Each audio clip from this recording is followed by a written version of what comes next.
Sup, friends? Oh, that's pretty cute. So I've been painting and reorganizing the office all day. So you get me as a scrub. But let's be real, when do we not get me as a scrub, right? So if you're watching this, it's likely the replay, unless you're like hopping on right now, then it's not. I mean, you know, you'll figure it out. Anyway, I am Christina Stainbrook, and I am the Superstar Director for the team Fresh Sense of Smell Air. And I'm talking about resetting your team culture. So even if you don't have a team, this is going to be a problem you're going to have eventually anyway. So let's just take some notes and file them away. And we're just going to put that out in the universe, because you're going to have a team anyway at some point. It's just going to happen. It has to, right? Because you want one. So I am going to give you some tips on how to revive your team a little bit, right? So one thing I think that I run across a lot when I am coaching leaders is that one of the biggest excuses for why they feel like they can't perform or they can't get to where they're trying to go is because their team is either dead, or their team doesn't respond to them, or, I post things in my Facebook group, but it's just crickets and nobody interacts, or I've tried to do team meetings and no one shows up. And it's like, well, if this is the team I've got, is it even possible for me to have anything better happen than this, right? Like, because you see these huge goals that you have, but you're like, but if I have to do it this bumping along team, how am I going to get there, right? And it kind of gets overwhelming, and then it feels like everything's completely out of your control, and that you are just every move you make relies on the fact that you don't have a team that's following you there, right? Or at least that's what it feels like. I don't know if this is true for everybody, but I'm sure it is. I know that I'm not making this problem up. So basically, if you have a problem with dead team pages, or people don't like to come to your team meetings, or you can't get anyone to respond to you in messages, this is totally yours. And if you don't have that problem yet, you're going to someday. It's just a cycle of everything. If you don't ever have that problem, God bless you. Teach us what's up. But I'm going to tell you some of the things that have helped me create a team culture that stays positive, stays engaged, and creates people who love Scentsy, are Scentsy lifers, and very supportive of everyone. So first of all, there is definitely a time in my business where I felt like in the beginning, we were like super excited, and then slowly it kind of like died off, and we didn't quite have the intensity that we used to have, and I would take it super personally. I remember when I had my first few batches of Scentsy consultants canceling out, then and I felt like I had been doing something wrong, right? Especially when they had been with me for a few months and our team was small. And so I felt like we were all really personally involved with each other. And I felt like we were all friends. And then somebody quit. And then it was like, what did we do wrong? Like, how did I not keep you? Like, what's wrong with me? And I remember very early on, I felt like I had to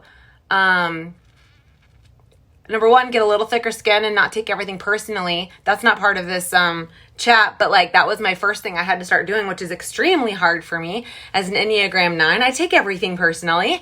Or I go and I try to do too much to try to fix a problem that's not actually there. So I don't know if we have any other Enneagram 9s in there. You know exactly how difficult it is sometimes to not take things personally in our businesses. But luckily, my very fifth consultant was Dawn Schaefer. She was the fifth person to ever join my team, and she's an Enneagram 8. And if you know anything about an Enneagram 8, she was very, very instrumental in helping me learn to divide things up between what's personal and what's business, and what's really something that I can control and what's something that's out of my control, right? And so I'm going to try to give you things that are definitely in your control to try to get your team either re-engaged, or if you don't have a team yet, how to keep engagement in your team and how to make sure that you set everything off on the right foot right from the start. But this is something I honestly do at the beginning of every year. So this was a perfect talk for me. I feel like when I threw the topic idea out there to them, I don't know if they knew exactly where I was going with it, but for me, the beginning of every year, it's super important for me to reevaluate what our team looks like, what we stand for, what we kind of what our engagement levels look like, etc. So it just was really important for me to reevaluate where our team is at the beginning of every single year, just to make sure that we are still heading the right direction, because there's a lot more to a team than the numbers that they produce sometimes, right? And there are trouble spots that you'll identify before the numbers start proving it. And then there's also just different little things that you'll notice are characteristics of a dying team before maybe the numbers show it. Especially in the fall, it's hard to gauge like if it's dying off or not because the numbers are so inflated. So there's just certain things that you'll be able to tell. But then again, I want to remind you though that sometimes though team pages are just dead, and it doesn't really mean your team's dying off. But I'm going to try to help you figure out how to fix the ghosting that you might get from your teammates. So first of all, I'm going to talk about how to build community in your team page. I want to talk to you about how to serve your team genuinely, how to create and change your team mantras, how to create excitement, how to create sticky micro communities, how to explore everyone's personalities, how to delegate, and then how to get off Facebook. So first of all, I want to talk to you a little bit about rebuilding community within your team page. First of all, you need to find ways to connect with people one-on-one. So if your team page is dead or you don't have anyone coming to your team meetings, you need to try to connect one-on-one off of Facebook. And I don't mean one-on-one with everyone on your team.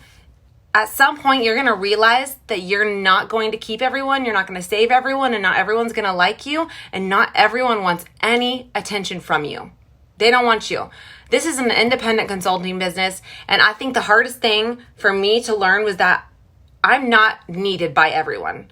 And I might either be too much for everyone, or I am just not everyone's cup of tea. Like, some people don't like all of this, and that's totally fine. And I had to stop taking that personally, because never in my life, if anybody knows me, this is the most number of people I've ever known in my life. And so it was not common for me to be in situations where I was friends with people who maybe like we didn't make a good fit. Like, I never had really very many friends growing up, but when I did finally have some friends, were a good fit.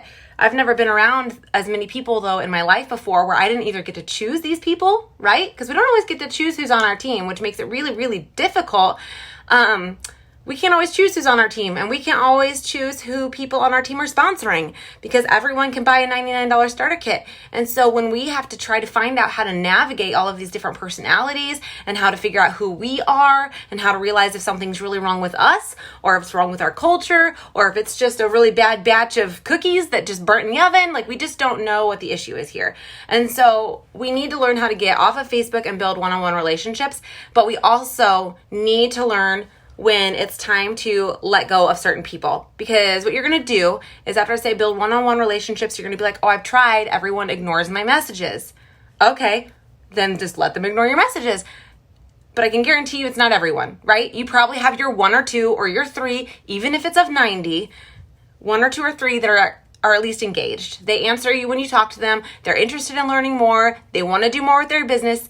And that's where you need to be focusing. Because the thing is, though, 20% of your people are doing 80% of the work anyway. And then 80% of your people are hobby level. And I'm not saying they don't need you, but they don't need as much from you.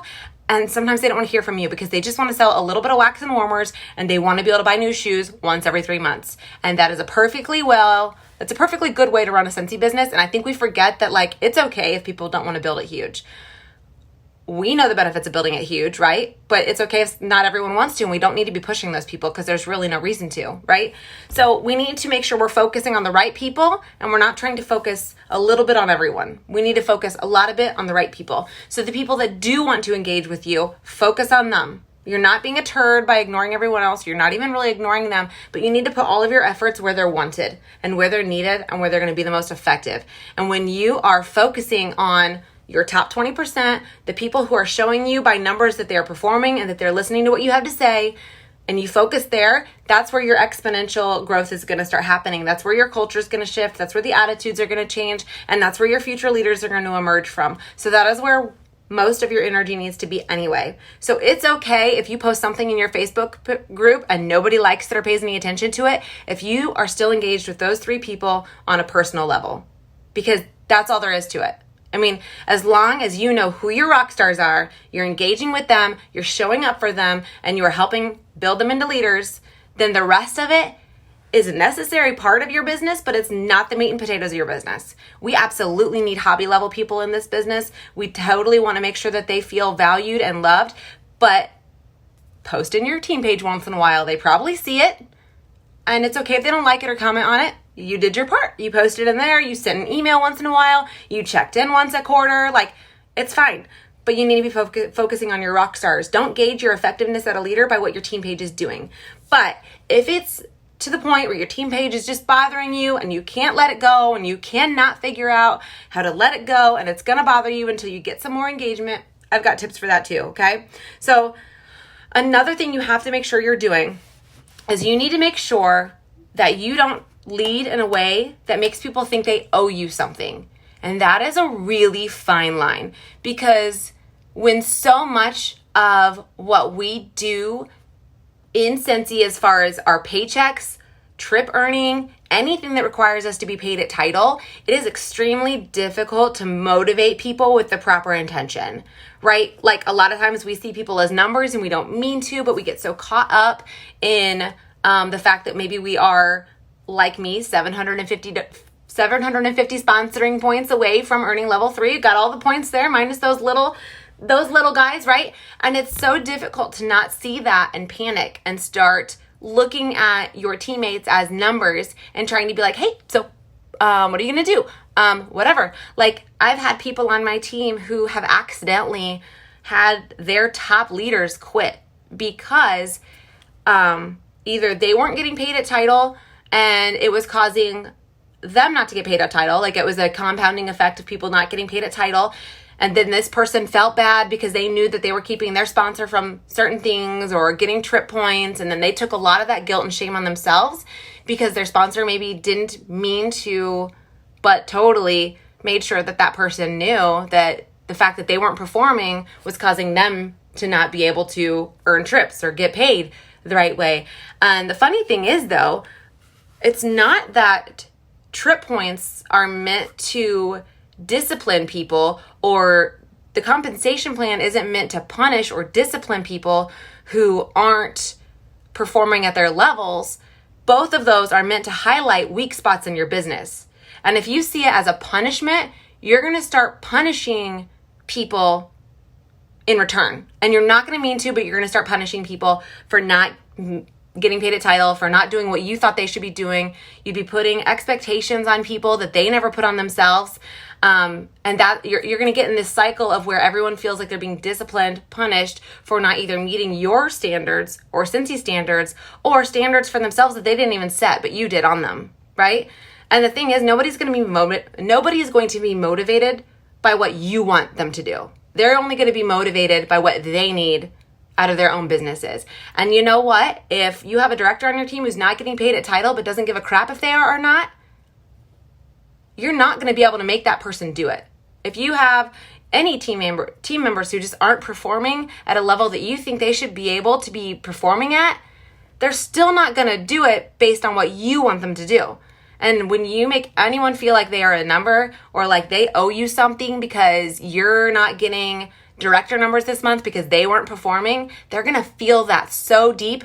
And I don't know about you, but I don't know in my life that I have ever found a situation where I was pushed forward because I felt shame, right? The most common reaction for me when I feel shame in something is to try to back away from whatever's causing me to feel shame, or to get myself out of a situation where I feel guilt and shame, because that's not a comfortable place to be, especially when you didn't realize you were doing anything wrong, or it wasn't guilt or shame that you placed on yourself, right?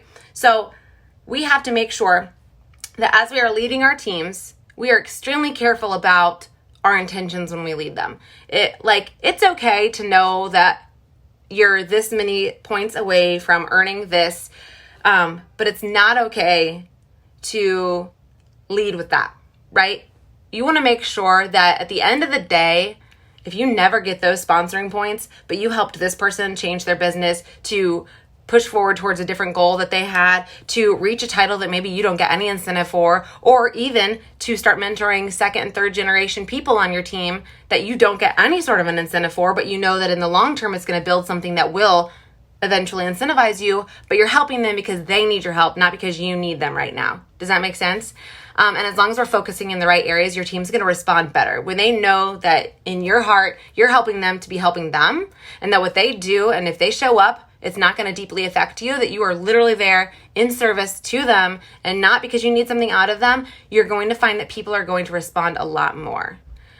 So if people are ignoring you or ghosting you, but they did say like, hey, I really want to hit this goal, or I want to be a director this year, but then suddenly you can't hear from them anymore, or you stop hearing from them, or they start slinking back, or they start disengaging, or they just quit suddenly, you just need to be careful about maybe how you were training them. Did they think that they owed you something, or did they feel shame when they didn't meet a goal, but you made them feel kind of like, well, why didn't you meet that goal? Like, you could have done that. You just be so careful with how you coach people and how you train them. It's okay to hold people accountable who have asked to be held accountable.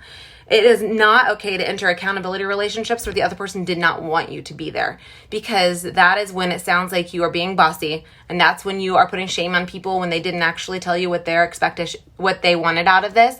And something somebody told me once is the difference between someone's behavior and your expectation of what they should have been doing is the communication in the middle. Because if you expected something out of someone that they never agreed to, your reaction to them not accomplishing that task is 100% your responsibility. You are in charge of how you react to somebody missing an expectation that you placed on them that they never agreed to. And so we have to be very, very careful about whether or not we have had people agree to an accountability relationship with us, agree to be coached, or to agree to be held accountable for what they wanted. Because if somebody has not really communicated with you what they wanted and then told you that they would absolutely love to be held accountable for it, it's okay to push them. It's absolutely okay to push them, but it's not okay to make them feel shame for not meeting certain things, because a lot of times the shame means that they owed you something. They feel like a failure because they didn't meet up to your expectations. Instead of really working for themselves, they felt then like they were working for something you needed out of them. And that is a really fine line. Like I told you, that it's a really fine line, because it's okay absolutely to push people. It's okay to cheer them on. It's okay to hold them accountable to their goals, as long as their goals were properly communicated. And one thing that helps this, so that you don't feel like you're pushing people into places that they weren't agreeing to go, is when you do talk to people one-on-one, you want to make sure that before you stop talking to them, you ask them what they're going to do next. What are you going to do next? Like, what are some things that you think you could do this week that are going to get you closer to that? And how can I help you with that? That is proper coaching. It's not giving them a list of things you know that they should do, and then in a week asking them why they didn't get it done when they probably never really said that they were comfortable with the amount of work that you pushed on them. There's people that you'll find that you're like, it's okay if I do that. I know that that's okay with them. But there's certain people that they're really, really sensitive to being pushed in areas that they don't want to be pushed in. And that is part of just different personalities. Like as an Enneagram 9, which I'm going to keep bringing up. And if you don't know what Enneagrams are, they changed my life. And learning how I reacted to other people and how I dealt with certain situations in my life completely opened up my eyes towards how others were reacting as well. And as an Enneagram 9, I will absolutely resist pushing of any kind. I resist accountability. I don't really love anyone having authority over me but myself.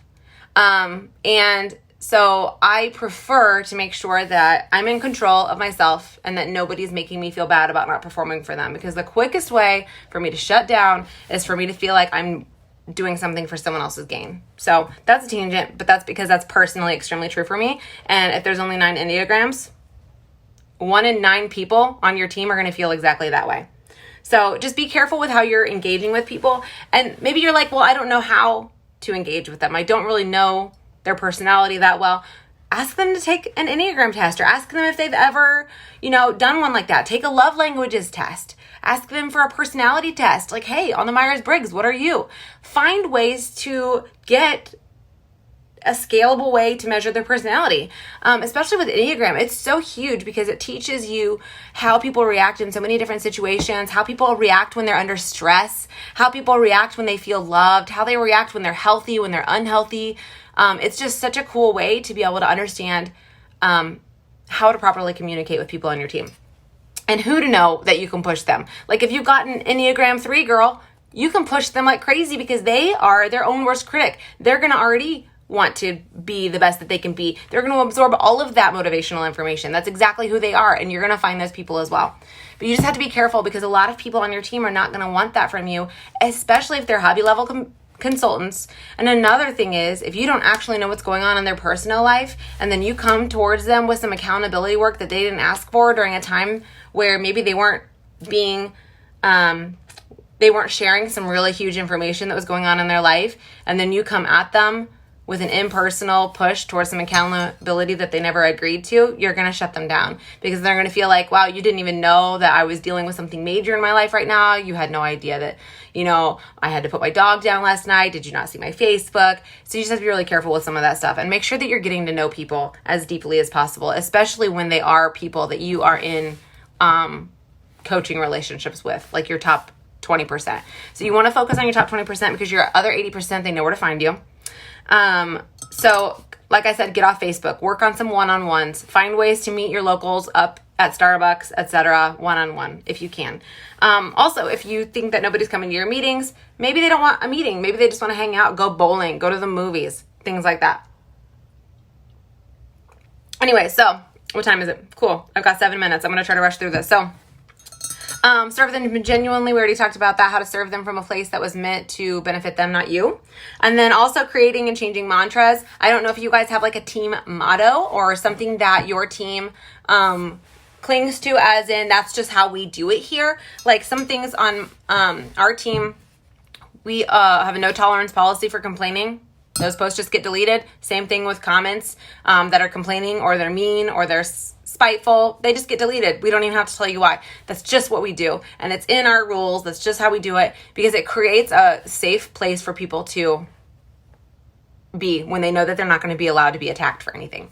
But also we just don't do a lot of complaining because honestly, misery loves company. And if you're complaining about something, somebody who didn't even think it was a problem is going to now think it's a problem and they're going to commiserate with you because something in us humans love to have people who are miserable like us sometimes. So one way to also increase engagement in your team page is start tagging people in posts. So if you have a really small team, it's not that hard. Every time you make a post, tag all of them.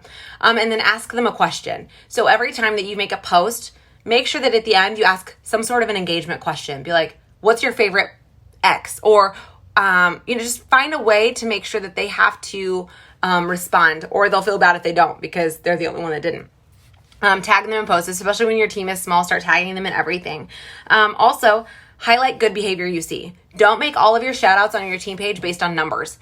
When you see someone who makes an awesome Facebook post or an awesome Instagram post, or you see them doing something in person, or they messaged you something they're really proud of, shout out behaviors that aren't linked to numbers, because a lot of times you'll be able to shout out people that maybe aren't your top performers, which is kind of fun because they don't get shouted out all that much, and start shouting out for things like that. Because what you're going to find is when you start shouting out things like, this was just an awesome Facebook post, I love that you added your personality to this, you're going to find more people doing that to try to get shouted out, and they're going to make the right kind of post. Also find things that your big group doesn't do. I know a lot of times the issue with team culture is the fact that maybe you had this huge group that everyone was used to talking in, which was an issue that we've had before. And so they weren't used to having to talk in a smaller group. Or they're like, well, my questions get answered faster in there because there's 1,000 people in there where we only have 20 people in here. So some things to drive that are find ways to reward engagement in your group, because in your group settings and in your group management, you're able to look up who's engaging the most with your posts. Maybe send the top 4 people who engage in your team page a prize every month, right? Because you can look that up, which is really, really cool. Another thing that you can do is run units and trainings and fun little incentives in only your team page that your big group has never done. or can't afford to do a little bit. Like you could probably do something that maybe I couldn't do because of how many people I would have to dish something out for if I followed through with it, right? And so you can do some things that maybe you can't do with a bigger page. So take advantage of your size and run incentives that maybe you wouldn't be able to do in a larger group, and reward them for that. Another way is to delegate different tasks to people. So make somebody your news person. So if anything is ever posted on the workstation, be like, hey, anytime something new is posted on the workstation, will you copy that and put that in our team page? Or make a couple of your leaders admins in your page so that they feel like they have some responsibility to it. Find somebody, just be like, hey, every Monday, would you mind posting something motivational? Or say, hey, you, on every Tuesday, would you post like a really cool training video? And start delegating things for other teammates to do so that they feel some ownership and pride in your team page. Like I said, explore personalities, do your Enneagram, your love languages, your Myers-Briggs. Find ways to meet people where they are, to learn what makes them tick, to learn what specifically motivates people as an individual, and try not to use a blanket sort of style on everyone, because it's just not going to work and you're going to push people away, especially if that's not how they respond. Like I'm an Enneagram 9, it's really easy to shut me down and push me away. And so I have to be really, really careful with that kind of thing. Also, make sure that you have those one-on-one relationships with people because honestly, at the end of the day, if we didn't even have Facebook, there's leaders who don't have Facebook groups and they have perfectly good relationships with their top performers. They have good relationships with their teammates. They have a culture that they've been able to create without Facebook. And I think sometimes we rely on that and then we create a value and a worth based on that. And it's not actually a real gauge of anything. But if you're doing the right thing and you're plugging into your rock stars and they're engaging with you, you don't need 100% of your teammates to engage with you. You just need your performers to engage with you, because those are the people that are listening to what you have to say. They're the ones who are coachable. They're the ones who want to hear what you have to say. They want accountability and they want to pursue their dreams. So they're going to be the ones that are going to be your future leaders anyway. And that's where your culture starts. That's where the excitement comes from. And then honestly, at the end of the day, the best way to revive a dying team, if most of your team members are over a year in, it is very likely that they're not performing anywhere near what they used to. A lot of times we hit director with a really new engaged team, but then we can't figure out why a year later we have triple the team and we're still not hitting it. It's because the speed in which we are actually adding new excited team members is so low that it's not creating a ripple effect with the energies of the rest of the team. And so as long as you're doing your part of recruiting at least a person a month, and then you're teaching your rock stars that are engaged in coaching relationships with you to recruit as often as possible as well, and that you're constantly adding new blood to your team page and your team meetings, and they're bringing excited new energy and ideas, that's the only way you're going to revive a dead team. It is so much easier to give birth to a new baby than to bring something dead back to life. And so you cannot be focusing so much on an absolutely dead, dying team, because you're going to be wasting your time, you're going to be wasting your energy, and where your focus really needs to be is on meeting new people, increasing your PRV so that you have more people to flipping new people into team members, and growing your team just the good old-fashioned way. As long as you are selling more, recruiting more, your team can't die off. It's not possible. So just keep giving people the right kind of energy, etc. So I'm going to introduce you guys to Rachel Pence, who's right after me. I went a little over, not quite, it's one, right? We're right there. So I'm going to introduce her and she's going to jump right on. Rachel Pence, the cutest person in the world. She's the one with all of the beautiful household things. Her decorator things, she just decorates. It's #goals. I want to be her when I grow up. Anyway, she's a superstar director, brand new. You probably just saw the announcement on the workstation because she's a total rock star. And her team is the We're Better Together community. She's an annual mentor. Annual mentor earner ×4, top 100 earner like a bajillion times, because she does everything she says she's going to do. And she does the right things. High PRV, high recruiting, and she just does the right things. So she's a currently top 150 earner. She's not going to go anywhere. So we're just going to say she is one. And she's earned every single trip since joining. She's a breakout presenter, SFR presenter, all the really cool things. And she is presenting to you guys right now on focus on blending your personal life and business life seamlessly on social media, which she's a rock star at. So if you don't pay attention, you're crazy. Bye, guys.